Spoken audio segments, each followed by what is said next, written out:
Maka ketika dia membacakannya itu, mereka sudah terpesona.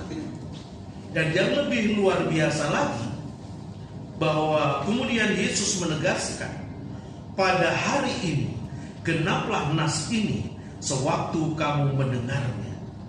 Yaitu ketika Yesus menyatakan, Roh Tuhan ada padaku, sebab ia telah mengurapi aku untuk menyampaikan kabar baik kepada orang-orang miskin, dan seterusnya.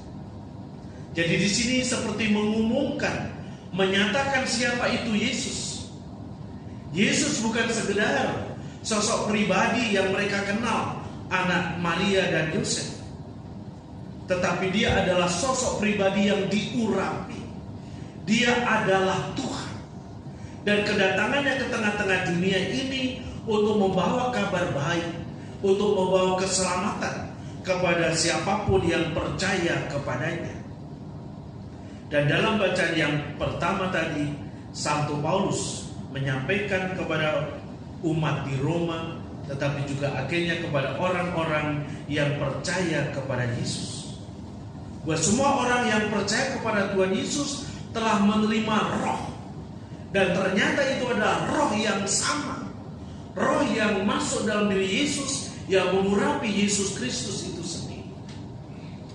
Maka betapa bersyukurnya kita, betapa mulianya kita, yang kalau kita masing-masing bercermin, yang jelas saya yakin tidak ada di seorang pun di antara kita yang mengutuki dirinya sendiri ketika bercermin. Aduh sialan, kenapa hidung saya kok besar? Aduh sialan, kenapa kok pesek? Aduh sialan, kenapa saya kok tembem? Dan terus.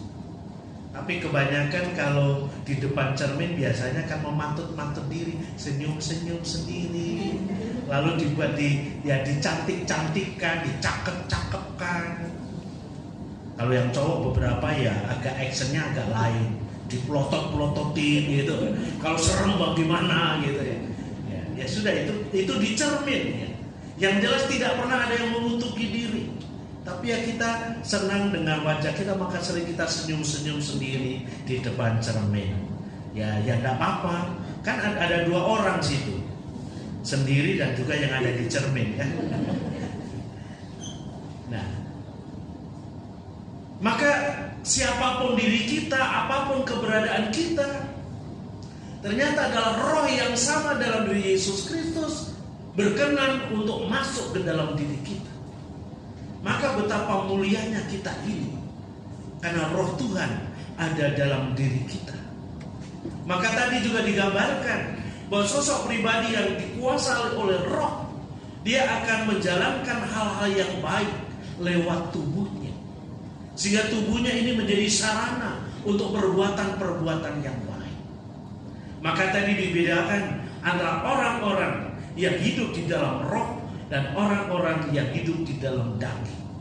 Artinya hanya mau mengikuti kecenderungan-kecenderungan jasmanianya saja, kecenderungan duniawinya saja, sehingga walaupun dia ini sudah membuat orang lain susah dan lain sebagainya, orang itu gak akan pusing, karena dia fokus hanya dirinya sendiri, yang menyenangkan dirinya sendiri.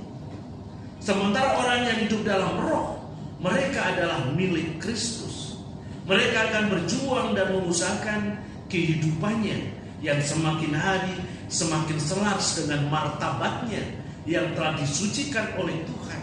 Dan roh Tuhan juga ada dalam dirinya, berkenan merasuk di dalam tubuhnya, sehingga membiarkan tubuhnya ini diberdayakan, dibimbing oleh roh Tuhan. Oleh karena itu Bapak Ibu Saudara-saudari yang terkasih, tidak ada kata lain selain kita rasa bersyukur bahwa kita masing-masing pribadi dicintai oleh Tuhan. Dan dalam tahun rahmat ini, seperti yang Tuhan Yesus juga nyatakan, dia menyatakan tahun rahmat, tahun Yobel, dan kebetulan tahun ini juga dijadikan sebagai tahun jubileum, tahun rahmat, di mana kita sekalian mempunyai kesempatan yang luar biasa selama setahun untuk berjumpa dengan Tuhan. Kita memasuki pintu keselamatan yang ditawarkan oleh Tuhan. Dan ada rupa-rupa cara bagaimana kita bisa mendapatkan keselamatan itu. Nah, pada sore hari ini kita berkumpul bersama-sama untuk mengenangkan kembali Bapak Yosef yang telah 1 tahun dipanggil oleh Tuhan. Beliau sudah dibebaskan dari unsur-unsur duniawinya, sudah dibebaskan dari tubuhnya. Maka dalam dirinya sudah tidak ada lagi kecenderungan duniawi, gak ada. Dia sekarang adalah semata-mata penuh, secara penuh dalam roh. Jadi sebagai seorang yang sudah tidak lagi dibelenggu, dikuasai oleh tubuhnya, maka dia mempunyai pembebasan, kebebasan untuk mengalami persatuan dengan Tuhan. Seperti kita dengan tubuh kita kadang-kala membelenggu kita. Mungkin roh membimbing kita untuk berbuat baik, tapi kadang-kala tubuh kita ya menahan. Nggak usah, duduk saja, tidur saja lebih enak, ngapain repot-repot kan? Dan kalau kita mendengarkan itu ya sudah kita ikut, akhirnya sudah tubuh kita membatasi kita. Sementara Bapak Yosef contoh, beliaunya sudah merdeka, dimerdekakan dari unsur-unsur dunia.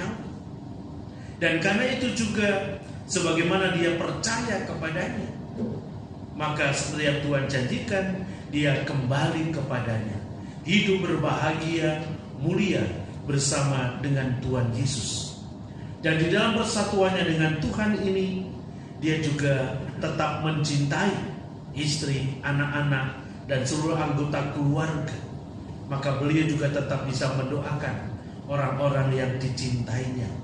Pasti doa dia lebih manjur daripada doa-doa kita, karena dia lebih dekat dengan Tuhan. Hanya memang bedanya, karena dia sudah dibebaskan dari unsur fisiknya, dia sudah tidak bisa berbuat apa-apa untuk dirinya sendiri. Untuk keselamatannya pun dia tidak bisa untuk membuat untuk dirinya sendiri. Waktunya sudah habis. Jadi sekarang ini istilahnya untuk menuai. Maka seandainya masih ada salah dan dosa yang belum dimohonkan ampun, justru kita keluarga yang mencintainya, mendoakannya, memohonkan ampun, sehingga akhirnya beliau sungguh-sungguh dibebaskan dari dosa-dosa dan hukuman dosa, sehingga beliau mulia bersama dengan Tuhan yang dia imaninya, dan juga kita bersama-sama imani. Tuhan memberkati kita sekalian. Amin.